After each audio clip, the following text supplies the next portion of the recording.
Hello my beautiful traders, welcome to Young Trader. Crypto से related हम लोग updates जान लेते हैं। स्टार्ट करते हैं इथेरियम वाले इस अपडेट से।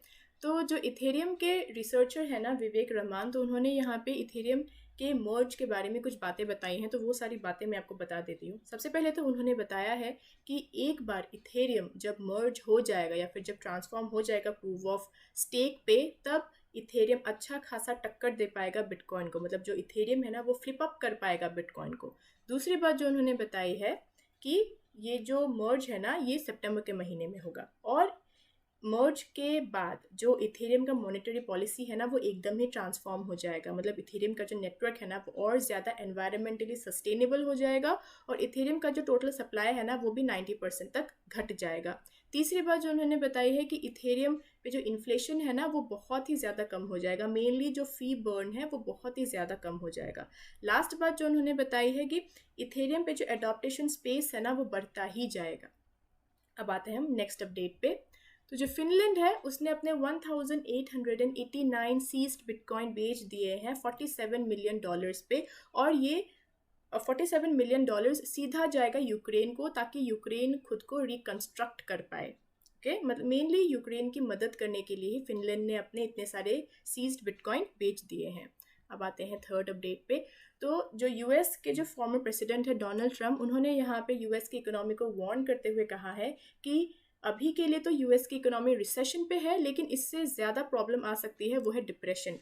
1929 पे यूएस की इकोनॉमी पे एक बहुत बड़ा डिप्रेशन आ गया था, तो उसी डिप्रेशन के जैसा ही एक और डिप्रेशन आ सकता है यूएस की इकोनॉमी पे। और ये डिप्रेशन क्यों आ सकता है? मेनली यूएस के प्रेजेंट प्रेसिडेंट के कारण। ओके, उन्होंने कुछ फिस्कल पॉलिसीज लागू किए हैं यूएस पे, तो उन्हीं पॉलिसीज के कारण यूएस की इकोनॉमी पे हमें एक डिप्रेशन देखने को मिल सकता है। अब आते हैं फोर्थ अपडेट पे। तो जो यूनिवर्सिटी ऑफ टोक्यो है, जिनको टोडाई भी बोला जाता है, तो वहाँ पे एक स्टडी प्रोग्राम किए जाएंगे इस साल के एंड में, जो मेनली मेटावर्स पे होगा। ओके, और ये जो कोर्स होगा ना, ये कोर्स मेनली हाई स्कूल से लेके बड़े एडल्ट्स तक भी इस स्टडी का हिस्सा बन सकते हैं, और ये कोर्स करने के बाद बच्चों को सर्टिफिकेट भी मिलेगा।